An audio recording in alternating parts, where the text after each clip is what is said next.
நீ 5000 கோடி என்ன 10,000 கோடி கொடுத்தாலுமே புதிய கல்விக் கொள்கையும் இந்தியையும் என்னுடைய மாநிலத்தில் அமல்படுத்த மாட்டேன் அப்படின்னு சொல்லி முதலமைச்சர் சொன்ன அந்த அறிவிப்பு என்பது ஒட்டுமொத்த இந்தியாவும் திரட்டுச்சு. அதே போலதான் டீலிமிட்டேஷன் அப்படின்ற பேர்ல தென்னிந்திய மாநிலங்களை நீங்க வஞ்சிக்க பாக்குறீங்க அப்படின்னு சொன்ன உடனேயே அதற்கும் ஒட்டுமொத்த இந்தியாவும் திரண்டுச்சு. இப்ப மறுபடியும் எந்த மாநில மொழியும் அழியக்கூடாது அப்படின்னு சொல்லி முதலமைச்சர் போட்ட ஒரு ட்வீட்னால இன்னைக்கு ஒட்டுமொத்த இந்தியாவும் திரண்டிருக்கு அப்படின்னே சொல்லலாம். ஆமாங்க, முதலமைச்சர் போட்ட ஒரு ட்வீட் ஒட்டுமொத்த பாஜகவுடைய அரசியலையுமே நார்த் இந்தியன் பெல்ட்ல காலி பண்ணிருக்கு அப்படின்னே சொல்லலாம். அவர் என்ன ட்வீட் போட்டார் அப்படின்னா, சகோதர சகோதரிகளே அப்படின்னு ஆரம்பிச்சு எத்தனை மொழிகளை இந்தி மொழி விழுங்கி இருக்கு அப்படின்ற பேர்ல வட மாநிலத்தில் இருக்கக்கூடிய அழிந்து போனக்கூடிய மொழிகள் அத்தனையுமே ஒரு பட்டியலை போடுறாரு.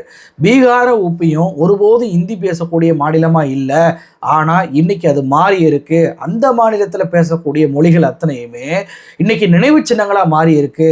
இப்படியான நிலைமை எங்களுக்கும் ஏற்பட்டோம் அப்படின்றக்காண்டி தான் தமிழ்நாடு முன்னாடியே இதை எதிர்த்தது. இன்னைக்கு அதனாலதான் நாங்க நிலைச்சு நிக்கிறோம் அப்படின்னு சொல்லிட்டு ஒரு ட்விட்டை போட்டிருக்கிறாரு. வெறுமனா ட்விட்டை மட்டும் இல்ல, அதுல 3 புகைப்படங்களையுமே இணைச்சிருக்கிறாரு. அதுல இந்தி என்பது வெறும் முகமூடி தான், ஆனா அதற்கு பின்னாடி ஒளிந்திருப்பது சமஸ்கிருதம் தான் அப்படின்னு சொல்லிட்டு வட இந்தியாவில் குறிப்பாக பீகார், உத்தரப்பிரதேசம், ஜார்க்கண்ட், ராஜஸ்தான் உள்ளிட்ட பல்வேறு மாநிலங்கள் எப்படி இந்தி பேசும் மாநிலங்களாக மாறுச்சு, அந்த மாநிலத்தில் பேசப்பட்ட மொழிகளுடைய பட்டியல் என்ன உள்ளிட்ட பல்வேறு விஷயங்களை டீகோட் பண்ணி வெளியிட்டுட்டாரு முதலமைச்சர் ஸ்டாலின்.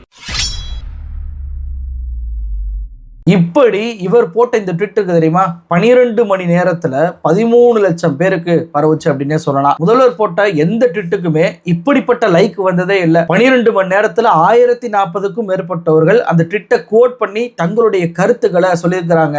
அந்த கருத்துக்கள் எல்லாம் போய் பார்த்தோம் அப்படின்னா வட இந்திய மக்கள் தங்களுடைய மொழிகளை எப்படியெல்லாம் இழந்திருக்கிறாங்க, முதலமைச்சர் எங்களுடைய மொழிகள் எல்லாம் மீட்டு தரணும் அப்படின்ற ரீதியில அவங்க பேசின அந்த கருத்துக்கள் எல்லாம் நம்மளால படிக்க முடிஞ்சு. இப்படியான இந்த ட்வீட் என்பது ஒட்டுமொத்த வட இந்தியாவுடைய மூளை முடுக்கெல்லாம் பரவியதற்கு மெயினான காரணம் மோடி அரசுல ரயில்வே துறை அமைச்சராக இருக்கக்கூடிய அஸ்வினி வைஷ்ணவ் தான். இந்த அஸ்வினி வைஷ்ணவ் வழக்கம் போல முதலமைச்சரை சீன்றேன் அப்படின்ற பேர்ல இந்த ட்விட்டை ரீட்வீட் பண்ணி உங்களுடைய புவர் கவர்னன்ஸ் நிர்வாக திறமையின்மையை மறைப்பதற்காக மொழி அடிப்படையில் பிளவு பண்ண பார்க்குறீங்களா, சமூகத்தை பிளவு பண்ண பார்க்குறீங்களா அப்படின்னு சொல்லிட்டு ஒரு ட்விட்டை ஒன்று போட்டுவிட்டாரு. இப்படி ட்விட் போட்ட உடனே பார்த்தீங்க அப்படின்னா இந்த அஸ்வினி வைஷ்ணவை கண்டிக்கக்கூடியது எல்லாருமே வட இந்திய மக்கள் தான்.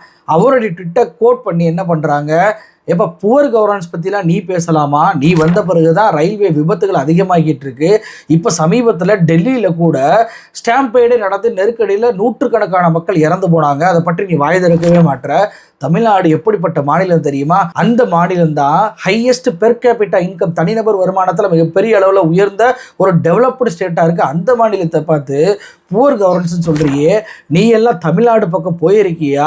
இன்ச் பை இன்ச் வட இந்தியாவோட சூப்பரான மாநிலம் அந்த மாநிலம் அப்படின்னு சொல்லிட்டு வட இந்தியர்கள் அத்தனை பேருமே அஸ்வினி வைஷ்ணவை கிழிக்க ஆரம்பிச்சிட்டாங்க. குறிப்பா யூத் ஆஃப் ஜெயினிசம் அப்படின்ற அந்த பதிவு நீங்க பார்த்தீங்கன்னா, ரீஜனல் லாங்குவேஜை பாதுகாப்பது சமூகத்தை பிளப்பது கிடையாது, அது நம்மளுடைய ஹெரிட்டேஜ். சப்போர்ட் இல்லாதனால தான் இங்க நிறைய மொழி அழிஞ்சு போயிருக்கு. இதை சொல்வதற்கு பெயர் புவர் கவர்னன்ஸ் கிடையாது, இது இன்க்ளூசன் பாலிடிக்ஸ் பற்றியது அப்படின்னு சொல்லிட்டு மிக தரமாக பதிலடி கொடுப்பதை நம்மளால பார்க்க முடியுது. ஏண்டா முதலமைச்சரை தொட்டோம், அவர் பத்த வச்ச ராட்சசத்திய வட இந்திய மாநில மக்கள் அனைவருக்குமே கொண்டு போயிட்டோமே அப்படின்ற தவறை இன்னைக்கு ஒட்டுமொத்த பிஜேபியுமே உணர ஆரம்பிச்சிருக்கிறாங்க. ஏன்னா அந்த ட்விட்டை முதலமைச்சருடைய ட்விட்டை ஷேர் பண்ணக்கூடிய வட இந்தியர்கள் என்ன எழுதுறாங்கன்னு பாருங்களேன். ராஜன் அப்படின்ற பீகாரை சேர்ந்தவர், இவர் என்ன போடுறாருன்னா, மைத்திலி அப்படின்ற மொழி மட்டும்தான் இன்னைக்கு பீகார்ல கொஞ்சமாவது உயிர்ப்போடு இருந்துகிட்டு இருக்கு, அந்த மொழி தான் இந்திக்கு எதிராக சர்வைவல் பண்ணிக்கிட்டு இருக்கு, அதையும் அழிக்க பார்த்துக்கிட்டு இருக்காங்க அப்படின்றத போடுறாரு. அவின் அப்படின்ற ஒரு நபர் என்ன போடுறாரு, என் தாய்மொழி மகாகி, முதலமைச்சர் ஸ்டாலின் சொல்வது சரிதான், புதிய தலைமுறை மகாகி மொழியை பேசுவதற்கே கூச்சப்படுறாங்க, ஏன் பேச மாட்டாங்க, இந்திய நம்ம எதிர்த்தே தீரணும் அப்படின்னு சொல்லிட்டு அவர் ஒரு பதிவு போட்டிருக்கிறாரு. அதே போல புஷ்பேந்திர சிங் ரத்தோர் இவர் என்ன போட்டிருக்காருன்னா, ஸ்டாலின் சொல்வதுதான் சரி, ராஜஸ்தான்ல இந்தி திணிக்கப்பட்டுச்சு, இந்தி எப்படி ராஜஸ்தான மொழியாச்சு, ராஜஸ்தானி மொழி வீட்டில் பேசக்கூடிய மொழியாக இப்ப இன்னைக்கு மாறி இருக்கு, வெளியே வந்து பேசினாவே ஏதோ ஒரு மோசமான ஒரு மொழியை போலவும், நாமெல்லாம் இந்த மொழியை பேசினாவே ஒரு தாழ்த்தப்பட்ட மக்களை போல பார்க்கக்கூடிய நிலைமை வந்து உருவாயிருச்சு. அதனாலதான் எல்லாரும் ராஜஸ்தான் மொழியை வீட்டுக்குள்ள பேசிட்டு வெளியே பேசுவதற்கு கூச்சப்படக்கூடிய நிலைமை வந்திருக்கு. முதலமைச்சர் ஸ்டாலின் சொல்வதுதான் சரி அப்படின்னு சொல்லிட்டு அவர் ஒரு பதிவுல இருக்கிறாரு. இன்னொரு பக்கம் ஆதித்யா சிங் அவர் என்ன பண்ணிருக்கிறாருன்னா, முதல்வர் ஸ்டாலினோட நான் உடன்படுறேன், ஏன் தாய்மொழி ராஜஸ்தானி, இந்திய ஆதரவாளர்கள் ராஜஸ்தானியை ஏன் எதிர்க்கிறாங்க அப்படின்னு தெரியல, மறுபடி ராஜஸ்தானி தான் ராஜஸ்தானுடைய அபிஷியல் லாங்குவேஜாகவே வரணும் அப்படின்னு சொல்லிட்டு ஒரு ஹேஷ்டாக்கையுமே ஒரு கோரிக்கையுமே அவர் போட்டாரு. விஜய் ராவத் உத்தரகண்டை சேர்ந்தவர் இவர் என்ன போட்டிருக்காருன்னா, ஏன் தாய்மொழி ஹர்வாலி, நான் ஸ்டாலினோட உடன்படுறேன், ஹர்வாலியை ஏன் புதிய தலைமுறை பேச மாட்டாங்க அப்படின்னே தெரியல, இந்தியை நாமளும் எதிர்க்கிறோம் அப்படின்னு சொல்லிட்டு அவரும் ஒரு பதிவு போட்டிருக்கிறாரு. இன்னும் மிக முக்கியமான பதிவு, இந்தி மொழி எப்படி வந்து புகுத்தப்பட்டது, எப்படி அந்த லோக்கல் லாங்குவேஜே பேசுவதை இவங்க நிறுத்தினாங்கன்றதுக்கு நிவேதா சிங் அப்படின்றவங்க தரமான ஒரு இதை எழுதியிருக்கிறாங்க. என்ன போட்டிருக்காங்கன்னா, 90களில் டெல்லியில் வந்து பிற மொழி பேசினாவே நம்மளை வந்து எப்படி கூப்பிடுவாங்க அப்படின்னா ஹவார் அப்படின்ற சொல்ல பயன்படுத்தி கூப்பிடுவாங்க. குறிப்பாக யூபி மக்களையும் பீகார் மக்களையும் இப்படி கூப்பிடுவாங்க. இதற்காகவே கூச்சப்பட்டுக்கிட்டு தங்களுடைய லோக்கல் லாங்குவேஜை பேசாமல் எல்லாருமே வெளியில் ஹிந்தியை பேச ஆரம்பிச்சிட்டாங்க. இப்படி தான் ஹிந்தி மொழி என்பது ஒவ்வொருத்தர்கிட்டையும் பரவச்சு. அதாவது அவங்களுடைய தாய்மொழியில் பேசுவதே ஒரு அருவருப்பாகவும் ஒரு பூவர் பீப்பிளை போகவும் அப்படின்ற ஒரு பிம்பத்தை இந்த இந்தி பேசக்கூடியவர்கள் ஏற்படுத்துறாங்க. ரொம்பவும் குறிப்பாக இந்தி பேசக்கூடிய படங்கள் அதுதான் அந்த பிரச்சாரத்தையே வந்து வலுப்படுத்துச்சு. இந்த படங்கள் அத்தனையிலையுமே இந்த அவாதி மொழியோ போஜ்பூரி மொழியோ பேசக்கூடியவர்கள் எல்லாரையுமே ஒரு ஏழை மக்கள் போலவும் படிப்பறிவு இல்லாத மக்களை போலவும் காட்டக்கூடிய வேலையை இந்தி சினிமா செஞ்சிச்சு. அதுதான் இன்னைக்கு இந்த மொழிகள் எல்லாமே அழிஞ்சு போனதற்கு காரணம். முதலமைச்சர் சரியாக சொல்றாரு அப்படின்னு சொல்லிட்டு அவருமே முதலமைச்சர் பதிவை பாராட்டி பதிவு எழுதியிருக்கிறாரு. சாந்தனு சேகர் இவர் என்ன போட்டிருக்கிறாரு, உண்மைதான் மைதிரி மொழி என்பது எழுத்து முறையே காணாம போச்சுன்னு இருக்கிறாரு. இன்னொரு பக்கம் பார்த்தீங்க அப்படின்னா தங்களுடைய மொழி வந்து காணாம போச்சு அப்படின்றது முதலமைச்சர் சொல்வது சரிதான் என்பதை தாண்டி முதலமைச்சர் தான் அதை மீட்டு கொடுக்கணும் என்ற ரீதியில எல்லாருமே பதிவு போடுவதை பார்க்க முடியுது. குறிப்பா ஒரு பதிவர் அவர் என்ன போட்டிருக்காருன்னா, திமுக தேசிய கட்சியாக வேண்டும், முதலமைச்சர் ஸ்டாலினை பொறுத்த வரைக்கும் இன்னும் அவர் கூடுதல் பொறுப்புகளை ஏற்றுக்கொண்டு ஒட்டுமொத்த இந்திய அரசியலையுமே அவர் காக்கக்கூடிய வேலையில் ஈடுபடணும் அப்படின்னு சொல்லிட்டு ஒரு பதிவை எழுதியிருக்கிறாரு. பத்திரிகையாளரான ராணா அயூப் இவர் என்ன போட்டிருக்காருன்னா, இந்தி திணிப்பு விஷயத்துல முதலமைச்சர் ஸ்டாலினோட நீங்க விவாதம் பண்ணவே முடியாது, அப்படி ஒரு ஆழமான கருத்துக்களை பதிலடிய அவர் கொடுப்பாரு அப்படின்ற ட்விட்டர் போட்டிருக்கிறாரு. நீரஜ் அப்படின்ற பதிவர் அவர் என்ன போட்டிருக்காருன்னா, இது போன்ற ஒரு கருத்தியல் தெளிவு ஒரு கமிட்மெண்ட் மராத்தி பேசக்கூடிய அரசியல்வாதிகளுக்கு யாருக்குமே இல்லையே அப்படின்றத அவர் தன்னுடைய கருத்தா போட்டிருக்காரு. பாஷா கோஸ் ஊபி மேப்பை காட்டி என்னுடைய தாய்மொழியும் நீங்கள் அடையாளப்படுத்தினதுக்கு ரொம்ப நன்றி ஸ்டாலின் அப்படின்னு சொல்லி போட்டிருக்கிறாரு. எக்ஸ் ஆர்மி மேனான பிரவீன் தாவர் ஸ்டாலினோட நான் உடன்படுறேன், இந்த கருத்தை எல்லோருமே கொண்டு செல்ல வேண்டும் அப்படின்னு சொல்லிட்டு அவர் போட்டிருக்கிறாரு. இன்னொரு பக்கம் ரா சிவா அப்படின்ற ஒரு பதிவர் 43% பேர் இந்தி பேசுகிறாங்கன்னு சொல்வதே தவறு. உண்மையிலே இந்தி பேசக்கூடியவர்கள் எண்ணிக்கை வந்து 23% தான். மற்ற அத்தனை பேருமே 50 மொழிகளுக்கு மேலே தாய்மொழியை கொண்டவர்களாக இருக்கிறாங்க. ராமச்சரித் மனாஸ் இதை வந்து அவாதி மொழி தான் கொடுத்துச்சு தவிர இந்தி மொழி கொடுக்கவே இல்லை. போஜ்புரிக்கு என்று ஒரு இசை இருக்கு, பாட்டு நடை இருக்கு, ஆனால் இந்திக்கு இதெல்லாம் கிடையாது அப்படின்னு சொல்லிட்டு அவருமே தன்னுடைய தாய்மொழியை நினைவுபடுத்தி ஷேர் பண்ணியிருப்பதை பார்க்க முடியுது. அப்போ ஒட்டுமொத்த வட இந்திய மக்களுமே ஆமா முதலமைச்சர் ஸ்டாலின் சொல்வதுதான் சரி, அவரோட நான் துணை நிற்கிறேன், அவர் வந்து சொல்வதை போலவே என்னுடைய தாய்மொழியை இந்தி அழிச்சதான் செஞ்சிருக்கு அப்படின்னு சொல்லிட்டு வெறும் அஸ்வினி வைஷ்ணவுக்கு மட்டும் பதிலடி கொடுக்கல, முதலமைச்சர் ஸ்டாலின் சொல்வதை பகிர்ந்து என்னுடைய மொழியை நான் மீட்டெடுக்க வேண்டும், புதிய தலைமுறை தங்களுடைய தாய்மொழியை தான் பேசுறமே தவிர இந்தியை பேசாதீங்க அப்படின்னு சொல்லிட்டு பதிலடிகளை இன்னைக்கு கொடுக்க ஆரம்பிச்சிருக்கிறாங்க. பிஜேபியை பொறுத்த வரைக்கும் இந்தி பேசக்கூடிய மாநிலங்களில் மட்டும்தான் அவங்க மிகப்பெரிய அளவில் வெற்றியை பெற்றாங்க. இப்படி இந்தி பேசக்கூடிய மாநிலங்கள் எதுவுமே இந்தியை தாய்மொழியாக கொண்டிராத மாநிலங்கள் என்பதை நினைவுபடுத்தி அவங்க மாநில மொழிகளை நீங்களே மீட்கணும் அப்படின்னு சொல்லிட்டு முதலமைச்சர் போட்ட இந்த ட்வீட் என்பது மிகப்பெரிய அளவில் வேலை செஞ்சிருக்கு அப்படின்னே சொல்லலாம். இன்னைக்கு நாம் ஏதாவது சொன்ன போனா உடனே பாருங்க இந்தி பேசக்கூடிய மக்களை இழிவுபடுத்திட்டாங்க, சனாதனத்தை இழிவுபடுத்திட்டாங்கன்னு சொல்லக்கூடிய அந்த மக்கள் கிட்ட அந்த அரசியல் இருக்கு தெரியுமா, அது எடுபடாம போய் நம்மளை போலவே அவங்களுக்கும் மொழி இன உணர்வை கடத்தி இருக்கிறாரு முதலமைச்சர் ஸ்டாலின். எந்த இடத்துல மொழியும் இன உணர்வும் போகுதோ அந்த இடத்துல ஒருபோது பிஜேபியால ஜெயிக்க முடியாது. ஏன்? அவங்க மொழி இன உணர்வுகளை மதிக்கவே மாட்டாங்க. அவர்களை பொறுத்த வரைக்கும் ஒரே நாடு ஒரே மொழி, அது இந்தியாக இருந்து முகமூடியாக அதை பயன்படுத்தி கொண்டு சமஸ்கிருதத்தை திணிப்பதை மட்டும்தான் அவருடைய நோக்கம் என்பதனால அவர்களை பொறுத்த வரைக்கும் தாய்மொழியான மற்ற மொழிகள் எதையுமே மதிக்காததுனால எந்த பாலிடிக்ஸ் பிஜேபி ஹிந்தி ஹார்ட்லாண்ட வீழ்த்துமோ அந்த பாலிடிக்ஸை தரமா இறக்கிட்டாரு முதலமைச்சர் ஸ்டாலின். அப்போ முதலமைச்சர் போட்ட அந்த கருத்தை சொசைட்டியை பிளவுபடுத்த பார்க்கிறார் அப்படின்னு சொல்லி பார்த்தையும் கூட பிஜேபியால முதலமைச்சர் ஸ்டாலினுடைய கருத்து பரவுவதை தடுக்க முடியல. சரி, இவ்வளவு மக்கள் முதலமைச்சர் போட்ட ட்விட்டை கொண்டாடிக்கிட்டு ஆமா எங்களுடைய மொழியை நாங்க மீட்கணும் அப்படின்னு சொல்லிட்டு பகிர்றாங்களே, இப்படி பகிரக்கூடிய நிலைமை அவங்களுக்கு எப்படி ஏற்பட்டுச்சு, எப்படி ஹிந்தி என்பது தாய்மொழிகளை அழிக்குது அப்படின்றத நம்ம தேடி பார்த்தோம். ஃப்ரண்ட் லைன் அப்படின்ற பத்திரிகை அதுல வெளிவந்த கணேஷ் தேவி அவர்கள் எழுதிய ஆர்டிக்கிள் நமக்கு மிக தெளிவான விஷயங்களை சுட்டி காட்டுது. எப்படி இந்தி மொழியை நம்ம திணிக்க விட்டோம்னா அது தாய்மொழியை அழிக்கும் அப்படின்றதற்கு ஒரு பட்டியலே இதுல இருக்கு.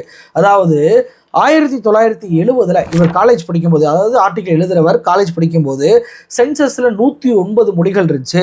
அதுவே 1961 போய் பார்த்தோம் அப்படின்னா 1652 மொழிகள் இருந்துச்சு.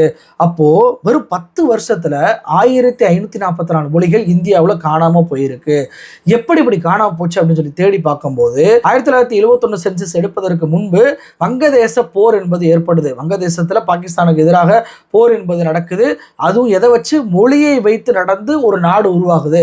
அப்ப மொழி என்பதற்கு இவ்வளவு பெரிய பவர் இருக்கா? அப்ப மொழியுடைய அரசியலை கட்டுப்படுத்தணும் என்பதற்காகவே என்ன பண்றாங்க அப்படின்னா, சென்சஸ் எடுக்கும்போது 10,000 நபர்களுக்கு மேல ஒரு மொழியை பேசலன்னா அந்த மொழிகளை கணக்கிலேயே எடுக்காதீங்க அப்படின்னு சொல்லிட்டு இந்திய அரசு ஒரு சட்டமே போட்டிருக்கிறாங்க. இதனால 10,000 நபர்களுக்கு உள்ள பேசக்கூடிய பல்வேறு மொழிகள் அந்த பட்டியலில், சென்சஸ் பட்டியலே காணாமல் போயிருக்கு. இது என்னங்க கால்குலேஷன்? ஒரு மொழி பேசுவதற்கு 2 பேர் இருந்தாவே போதும். அந்த மொழிகளை நம்ம அங்கீகாரம் பண்ணணும் அப்படின்றது தான் ஒரு இயல்பான ஒரு விஷயம்.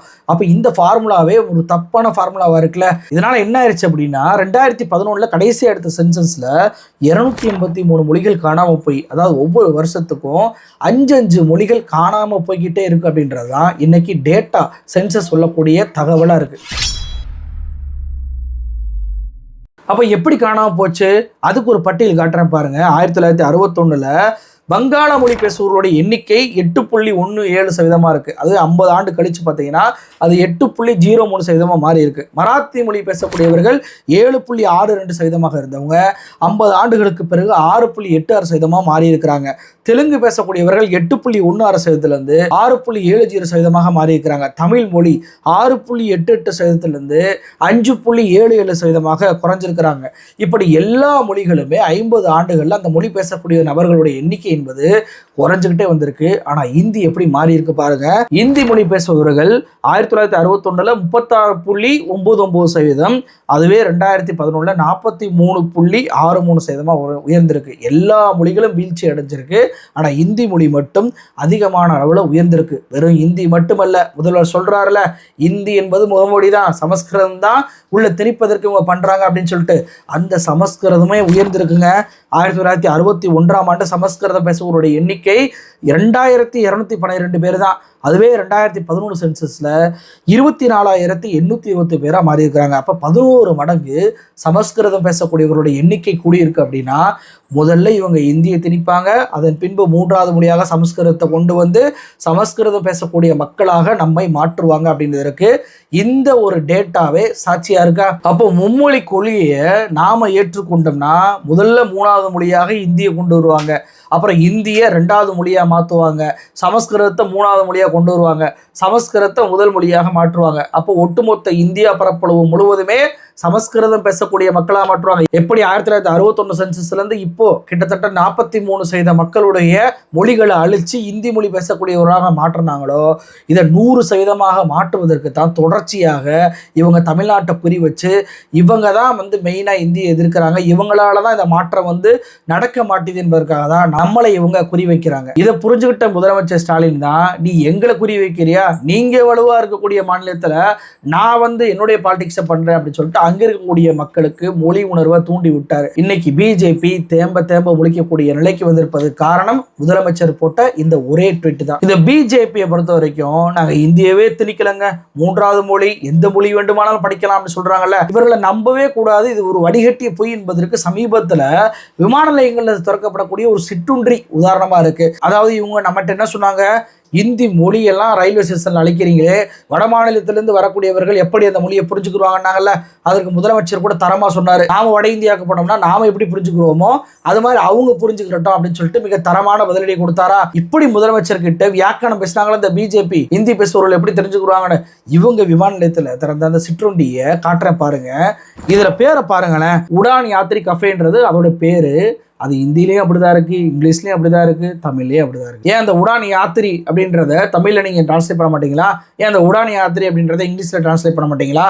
அப்போ ஹிந்தி தான் எந்த மொழி, 3 மொழியாக இருந்தாலும் இந்தியை தான் திரிப்போம் அப்படின்றதற்கு இந்த சிற்றுண்டியே ஒரு உதாரணமா இருக்கு பாருங்க. எந்த தென்னிந்திய முதல்வர்களுமே செய்யாத ஒரு விஷயத்த தமிழ்நாடு முதலமைச்சர் செஞ்சு இன்னைக்கு மிகப்பெரிய அளவுல வட இந்தியாவில் ஒரு புரட்சியவே ஏற்படுத்திட்டார் அப்படின்னே சொல்லலாம். இந்த புரட்சி பரவ பிஜேபிக்கு தான் அது ஆபத்தாக முடியும். விரைவிலேயே தென்னிந்தியாவை போல ஒரு விழிப்புணர்வு கொண்ட மாநிலமாக வட இந்திய மக்களும் மாறதான் போறாங்க. இதை தடுக்கவே முடியாது. நன்றி.